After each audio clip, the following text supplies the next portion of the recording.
Hey everyone, in this video I'm going to walk you through a complete guide on how to add a discount code on PLUS500. If you are looking to save a bit on your trades or reduce fees, this guide is for you. So let's dive in.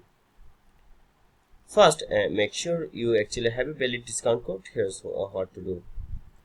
Check your email for any promotions from PLUS500 or visit their promotions page. You can also look for codes on coupon websites, but make sure they are still active and valid for 2025.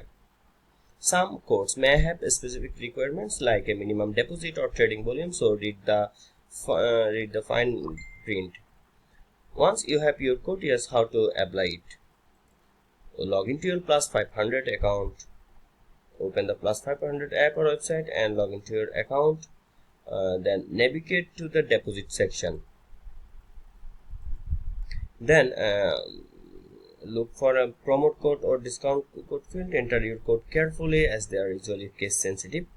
Follow the on-screen instructions to complete your deposit and apply the code. You should see the discount reflected in the final amount as a bonus. Make sure the code is still valid. Many promotions have expiration dates. Make sure you meet any minimum deposit or trading volume requirement. If you are still having trouble, reach out to PLUS500 supports for assistance. And that's it. Now you know how to add a discount code on PLUS500 in 2025. If this guide helped, don't forget to like, subscribe and hit the bell for more trading tips and tricks. Thanks for watching and I'll see you in the next one.